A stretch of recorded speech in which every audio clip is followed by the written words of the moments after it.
এই পর্বে sub unit 4 role of libraries in formal and informal education অর্থাৎ আনুষ্ঠানিক ও অনানুষ্ঠানিক শিক্ষায় গ্রন্থাগারের ভূমিকা এই বিষয় নিয়ে এমসিকিউ তোমাদের সামনে তুলে ধরছি। আনুষ্ঠানিক শিক্ষা বলতে কি বোঝো? স্কুল ও কলেজে নিয়মিত শিক্ষা। অনানুষ্ঠানিক শিক্ষা কোথায় ঘটে? দৈনন্দিন জীবনে অভিজ্ঞতার মাধ্যমে। গ্রন্থাগার কোন ধরনের শিক্ষাকে সমর্থন করে? আনুষ্ঠানিক অনানুষ্ঠানিক উভয় সবকটিকেই গ্রন্থাগার সমর্থন করে। অনানুষ্ঠানিক শিক্ষায় গ্রন্থাগারের মূল ভূমিকা কি? পাঠ্যপুস্তক ও রেফারেন্স বই সরবরাহ করা। অনানুষ্ঠানিক শিক্ষায় গ্রন্থাগারের অবদান কোনটি? শখের বই পড়া। অনানুষ্ঠানিক শিক্ষায় লাইব্রেরি কার জন্য অপরিহার্য? শিক্ষার্থী ও শিক্ষকের। অনানুষ্ঠানিক শিক্ষায় কোন ধরনের লাইব্রেরি বেশি কার্যকর? Public library. অনানুষ্ঠানিক শিক্ষায় লাইব্রেরি একটা সুবিধা কি? পরীক্ষার প্রস্তুতি। অনানুষ্ঠানিক শিক্ষায় লাইব্রেরি কিভাবে সহায়ক? সাধারণ পাঠ ও স্বশিক্ষার সুযোগ দিয়ে। অনানুষ্ঠানিক শিক্ষায় লাইব্রেরি কোন ধরনের বই বেশি রাখে? পাঠ্যপুস্তক ও রেফারেন্স বই। অনানুষ্ঠানিক শিক্ষায় একটি উদাহরণ দাও। গল্পের বই পড়া। গ্রন্থাগার কিভাবে আজীবন শিক্ষা নিশ্চিত করে? বিভিন্ন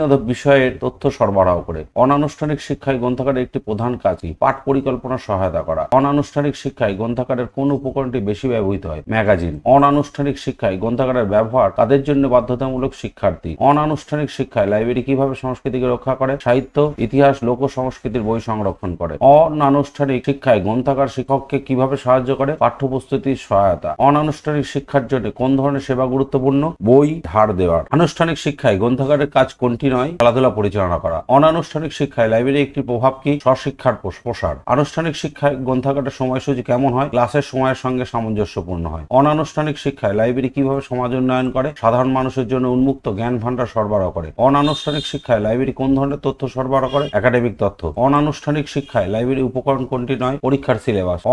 আনুষ্ঠানিক শিক্ষায় মূলত কোথায় হয়? স্কুল, কলেজ, বিশ্ববিদ্যালয়। অনানুষ্ঠানিক শিক্ষা মূলত কোথায় হয়? দৈনন্দিন অভিজ্ঞতায়। গ্রন্থাগার কিভাবে উভয় শিক্ষায় সেতুবন্ধন তৈরি করে? আনুষ্ঠানিক ও ব্যক্তিগত শিক্ষার উপকরণ দিয়ে। আনুষ্ঠানিক শিক্ষায় লাইব্রেরি একটি বৈশিষ্ট্য কি? সিলেবাস অনুযায়ী বই সংগ্রহ করা। অনানুষ্ঠানিক শিক্ষার জন্য লাইব্রেরি কোন সেবা দেয়? উভয় ধরনের শিক্ষায় গ্রন্থাগারের মূল উদ্দেশ্য কি? জ্ঞান ও তথ্যের মুক্ত প্রবাহ নিশ্চিত করা। Sub unit 5 types of libraries অর্থাৎ গ্রন্থাগারের প্রকারভেদ। এখানে আমাদের জেনে রাখা দরকার গ্রন্থাগারের শ্রেণীবিভাগ কেমন হয়। গ্রন্থাগারের প্রকৃতি, কার্যকলাপ, স্থান, বিষয় প্রভৃতি অনুসারে গ্রন্থাগারকে 4 ভাগে ভাগ করা যায়, যথা জাতীয় গ্রন্থাগার, সাধারণ গ্রন্থাগার, বিশেষ গ্রন্থাগার, শিক্ষা প্রতিষ্ঠানের গ্রন্থাগার। সাধারণ গ্রন্থাগারকে আবার নিম্নলিখিত ভাবে ভাগ করা যায়, যেমন রাজ্য কেন্দ্রীয় গ্রন্থাগার, জেলা গ্রন্থাগার, শহর গ্রন্থাগার এবং গ্রামীণ গ্রন্থাগার। বিশেষ গ্রন্থাগারকে আবার কভাগে ভাগ করা যায়, প্রতিষ্ঠানিক গ্রন্থাগার, শিল্পক্ষেত্রের গ্রন্থাগার, প্রতিবন্ধীদের জন্য গ্রন্থাগার, বিষয়ভিত্তিক গ্রন্থাগার, উপাদান নির্ভর গ্রন্থাগার। অর্থাৎ বিশেষ গ্রন্থাগারকে 5 ভাগে ভাগ করা যায়। শিক্ষা প্রতিষ্ঠানকে গ্রন্থাগারকে আবার কভাগে ভাগ করা যায়, প্রাইমারি বিদ্যালয় গ্রন্থাগার, আপার প্রাইমারি বিদ্যালয় গ্রন্থাগার, সেকেন্ডারি বিদ্যালয় গ্রন্থাগার, মহাবিদ্যালয় গ্রন্থাগার এবং বিশ্ববিদ্যালয় গ্রন্থাগার।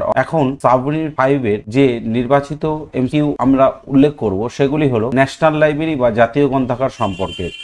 ভারতের জাতীয় গ্রন্থাগার কোথায় অবস্থিত? কলকাতা। জাতীয় গ্রন্থাগার ভবনটি কোথায়? বেলডিভিয়ার রোড, কলকাতা। জাতীয় গ্রন্থাগার কবে প্রতিষ্ঠিত হয়? 1903 খ্রিস্টাব্দে। জাতীয় গ্রন্থাগার কোন মন্ত্রণালয়ের অধীন পরিচালিত হয়? সংস্কৃত মন্ত্রণালয়। জাতীয় গ্রন্থাগারের প্রধান কাজ কি? দেশের মুদ্রিত সব প্রকাশনা সংগ্রহ ও সংরক্ষণ। জাতীয় গ্রন্থাগারে কত ভাষার বই রয়েছে? 15টি দেশি ভাষা ও 58টি বিদেশি ভাষার বই। ভারতের বৃহত্তম লাইব্রেরি কোনটি? জাতীয় গ্রন্থাগার, কলকাতা। জাতীয় গ্রন্থাগারের মূল লক্ষ্য কি? জাতীয় নথিপত্র সংরক্ষণ করা। জাতীয় গ্রন্থাগারের পূর্ব নাম কি? Kolkata central library. জাতীয় গ্রন্থাগার কত মিলিয়নের বেশি বই রয়েছে? 2.2 মিলিয়ন। জাতীয় গ্রন্থাগারের প্রবেশাধিকারে কাদের জন্য উন্মুক্ত? নিবন্ধিত পাঠক। জাতীয় গ্রন্থাগার কোন আইন অনুযায়ী প্রকাশনার কপি জমা দিতে হয়? Delivery of books act. জাতীয় গ্রন্থাগার ডেলিভারি অফ বুকস অ্যাক্ট কবে কার্যকর হয়? 1954 খ্রিস্টাব্দে। জাতীয় গ্রন্থাগারের প্রথম পরিচালক কে ছিলেন? BS কেশবন। জাতীয় গ্রন্থাগারের মূল ভবনের নাম কি? বেলডিভিয়ার হাউস। জাতীয় গ্রন্থাগারের একটি বিশেষ সংগ্রহ কোনটি? হস্তলিখিত পাণ্ডুলিপি। জাতীয় গ্রন্থাগারের অধীনে কোন সেকশন থাকে? শিশু বিভাগ। জাতীয় গ্রন্থাগারের অফিসিয়াল ওয়েবসাইট থেকে কি পাওয়া যায়? ই বুক, ডিজিটাল ক্যাটালগ প্রভৃতি। জাতীয় গ্রন্থাগারের মুদ্রণ সংগ্রহ কোন ভাষার বই সবচেয়ে বেশি আছে? বাংলা ভাষায়। জাতীয় গ্রন্থাগারের প্রতিষ্ঠা কোন গভর্নরের সময় হয়েছিল? লর্ড কার্জনের। জাতীয় গ্রন্থাগারের সদস্য হতে কি প্রয়োজন? পরিচয়পত্র। জাতীয় গ্রন্থাগারের একটি মূলনীতি কি? বিনামূল্যে তথ্য প্রবাহ। জাতীয় গ্রন্থাগারের বিদেশি ভাষার বই কোন উদ্দেশ্যে রাখা হয়? আন্তর্জাতিক গবেষণার ক্ষেত্রে। জাতীয় গ্রন্থাগারের রেফারেন্স বিভাগ কি সরবরাহ করে? তথ্য অনুসন্ধান সেবা। জাতীয় গ্রন্থাগারের আর্কাইভ সেকশনে কি থাকে? পুরনো নথি বা পত্রপত্রিকা। জাতীয় গ্রন্থাগারের একটি প্রধান বৈশিষ্ট্য কি? দেশের সব প্রকাশনার কপি রাখা। জাতীয় গ্রন্থাগার কোন ধরনের শিক্ষা সমর্থন করে? আনুষ্ঠানিক অনানুষ্ঠানিক উভয় প্রকারের শিক্ষাকে সমর্থন করে। জাতীয় গ্রন্থাগারের শিশু বিভাগে কি থাকে? শিশুতোষ বই ও চিত্র বই। জাতীয় গ্রন্থাগারের তথ্য প্রযুক্তি বিভাগ কি করে? ডিজিটাল ক্যাটালগ তৈরি করে। জাতীয় গ্রন্থাগারের ভবিষ্যৎ পরিকল্পনার একটি লক্ষ্য কি? পূর্ণ ডিজিটালে রূপান্তরিত। গ্রন্থাগার ও তথ্য বিজ্ঞানে বিষয়ভিত্তিক জ্ঞান অর্জনের জন্য গ্রন্থাগার ও তথ্য বিজ্ঞানে বিষয়ভিত্তিক নির্বাচিত প্রশ্নোত্তর, অবজেক্টিভ ও সাবজেক্টিভ টাইপ, স্কুল সার্ভিস ও মাদ্রাসা সার্ভিস কমিশনের জন্য ত্রিয়ামা প্রকাশনী কর্তৃক প্রকাশিত অবজেক্টিভ এবং সাবজেক্টিভ টাইপ প্রশ্ন উত্তর এবং এমসিকিউ টাইপ প্রশ্ন উত্তরের বই দুটি আমাদের এখান থেকেই পাওয়া যাচ্ছে। সাথে পাওয়া যাচ্ছে আমাদের স্টাডি মেটেরিয়াল, যেখানে আছে প্রায় ৭,৫০০ প্রশ্ন উত্তর নিয়ে আলোচনা। ধন্যবাদ।